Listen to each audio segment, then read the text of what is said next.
has tightened just in such a closely contested game.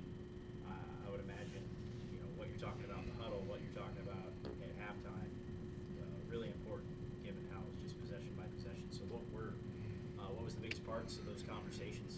Yeah, they're a challenge because 50 and 33 shoot it so well. So a lot of the conversations were around our switches, making sure that our switches were on time, communication early enough when our switches were on time, so that we didn't have 50 or 33 spacing and finding themselves open on the three-point line.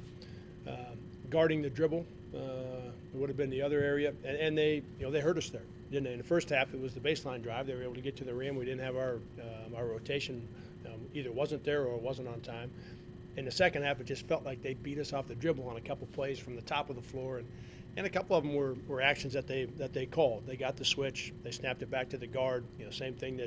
Same action that we run with Bowen, Nate, a couple of our guys. So yeah, a lot of it was the communication. So our switches were good, Cole, and then also when you're doing that much switching, somebody, whether it's Huddy, Cole, Ty, Kyle, Drew, those guys are going to have to defend a guard. They're going to have to guard the basketball.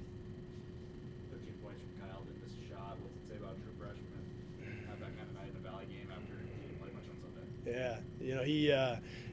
He didn't even check in on Sunday unless he went in at the end, maybe that last minute and a half, I guess. But when the game was still being played or decided, and I only bring that up, Ethan, to get to maybe my first point with Kyle is those things don't impact or phase him at all. He's such a terrific kid and teammate that way that hey, when his number's called, he's going to go in and play the best he can, and when it's not called, he's going to be ready when it does get called. So this was a good example of that. His understanding of the scouting report, his communication to make the switches that I was talking about, what we wanted to do from a scheme standpoint, he was right on target. Right? And as the possessions kept going and the game kept going, kept hearing him talk, kept watching him make the right play defensively. Doesn't mean that a guy, Five got by him a couple different times. Five's a good player in our league, right? So for a true freshman, that's a tough guard. So yeah, there was some guys that got by him a couple times, but in terms of the communication, the switching, the understanding of what we're trying to get done, he was right on target. And then offensively, he's got such a great confidence about the way he plays, right? Whether he shoots the ball or he doesn't, just when he's out there moving around, you can feel the confidence coming off him. Is that ability to grasp the game plan, is that unique for a true freshman, or? Yeah, it's a lot when you haven't. I would say fairly unique for a true freshman. Certainly for one that hasn't played a lot of minutes. Cal's had a handful of different games where he's been in double-figure minutes and been a bigger part of it. Otherwise, it's been kind of 5 to 8 minutes, right? So he doesn't have a ton of minutes under his belt right now. That's where you enhance that understanding and feel. But for him, he's naturally wired that way, right? So that's an area where he can really help us. You spoke Monday about how important guarding the three-point line was going to be. They finished 8 of 26, but they were 2 of 13 in the second half. Did you think it was a good effort throughout, or did you see something, make an adjustment, and/or see something in the second half with that three-point defense? Yeah, we didn't like it in the first half. They're 6 of 13. Of the 6 makes, I would, without watching it, I would. It feels like 4 or 5 of them we weren't anywhere near them, and that. Again, and I think people understand this. The second half, Indiana State 20 was going to be wide open. Right? So we've got to take that out of the equation of what I'm going to talk about now. But so you remove that.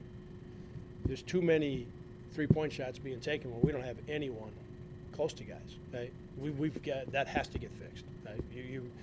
We aren't going to play at a high enough level consistently. And even if we are, if that continues to be a part of it, right, you're going to have a hard time winning in this league. Right? It's too hard, right? So we didn't like it in the first half. The second half, I'm going to have to watch it. It felt like it did feel like we were closer on some of them, Cole. I did. I thought RJ got to a guy, was real close, kind of hand to hand on a contest. Tough cover for Huddy, for Cole in particular. But 50 standing wide open in that corner, they drive it and they kind of get stuck. But Huddy's on that block, feeling like he wants to help. Right, the big guys want to track to that. So 50's wide open in that corner. Now that's a hard cover for a center who isn't out there very often. But I'm gonna have to watch the rest of them. I'm glad they were 2 of 13, and I hope we guarded 7, 8, 9 of them pretty good. Right? But we got to get to the point where they take fewer, and I think maybe we touched on that on Monday. But they took 26. We needed them to take 18, right? And instead of having 8 or 9 or 10 that are wide open, nobody near them, that needs to be 4 instead of 10. Like that's the progress that we're gonna have to make. Looking at the final 7 minutes of the first half, the lead changed hands 5 times. You guys went into the break with a 3-point lead. Were you comfortable with where you guys were out at half? Yeah, I was. I'll tell you, I was almost. I'll stop short of thrilled. Hey, because we made a lot of really good plays and we didn't get points out of them. Right, and that's been part of it for this team. Guys will execute great. They'll drive it and get to the front of the rim, right? And we don't either finish a layup or make the pass that's going to get us the easy shot. Felt like we had 5 or 6 of those in the first half, right? And when that happens in one half, you could find yourself down, 34 to 29, right? Down 5 instead of up 3. So that's where I say I'm almost thrilled, right? I'll maybe stop short of thrilled, but to be ahead 3 with having, let's call it 6 possessions, right, that we left on the table after good execution and maybe a great drive or a great play, an unselfish play, and we're right there to finish it off and get points. I bet it was a half dozen times we got nothing out of it. So yeah, really, really happy to be ahead 3. How about the defensive activity of the season high 12 steals? They had a season high 18 turnovers. I mean, this beyond effort. Can you put your finger on what went into that? Yeah, that's probably the ball game, huh, fellas? Like that part of it, right? I mean, you got an 8-point game. It's a 4-point game, around a minute and a half, I think, still. So that aspect was, I would say, that's what flipped the game for us. It felt like our baseline rotations were not very good, but the stuff in the top of the floor they were pretty good. We had guys in there and going after the basketball, right? And going in to get it, either getting a deflection or coming up with it. So it's one of the things we've talked about. Just our overall activity level defensively needs to continue to increase. Right? There were more possessions tonight where it was at a level that impacts the game. Cole spoke to UIC's 3-point offense, Jake. Defensively, UIC came in allowing their opponents to shoot 26.5% from 3 on the season. You shoot almost 43% as a team from 3 tonight. Just thoughts on your performance from the 3-point line offensively. Yeah, I tell you what, give them a lot of credit. They make it hard for you to get open on the 3-point line. I mean, we had guys, we ran a couple things, but we also had a guy like Bowen who can get himself open. Even a couple that he shot where I felt like he was going to have plenty of space, and it's a shot that he makes for us a lot. They got back to him. Like they do a good job of covering the 3-point line and covering actions when you're trying to get a good look from the 3-point line. So I give them a lot of credit for the way they play defensively, their ability to cover the 3-point line.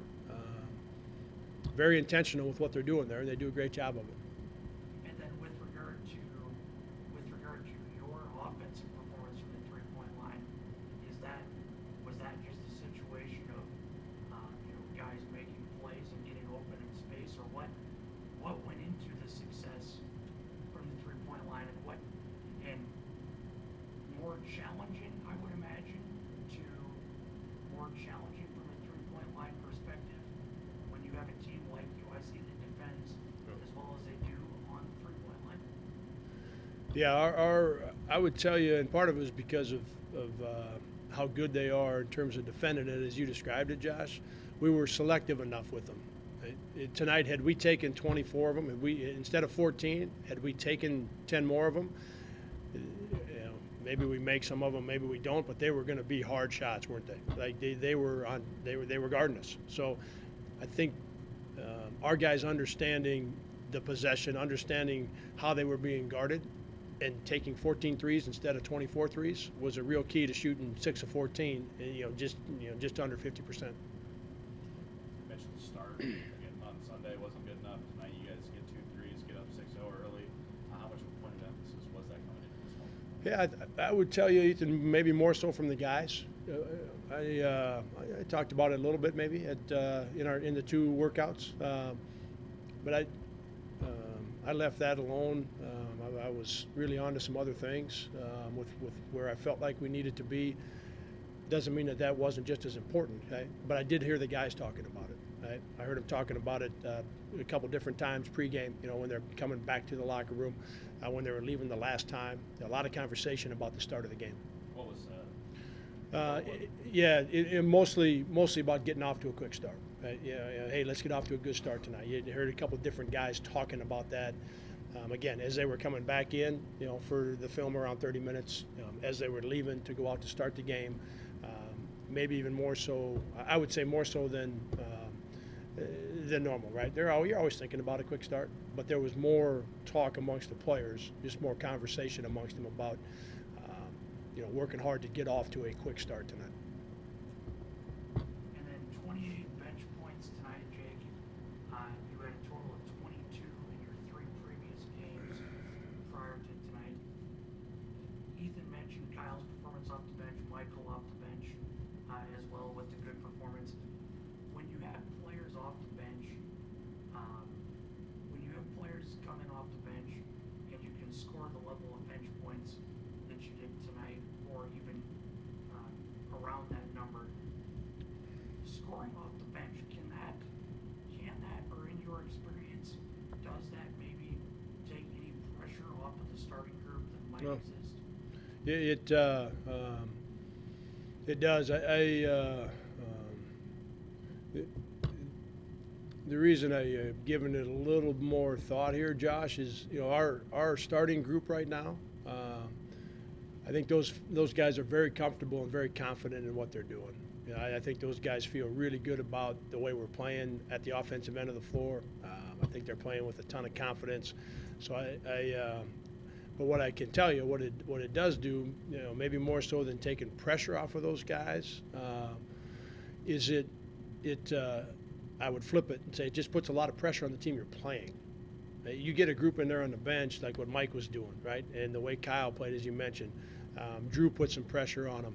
So that's going on with guys on your bench, and the other team knows that Bowen, Nate, Titan, Huddy, Trey are sitting on the bench, or maybe 3 of them, right? Maybe 4 of them. But they know the guys that are averaging double figures are sitting over there getting a little bit of rest, and Mike's getting buckets, and Kyle's knocking in a couple threes, and Drew's being effective, and RJ's pushing it in transition. Like, I would tell you, I think it puts a lot of pressure on the other team.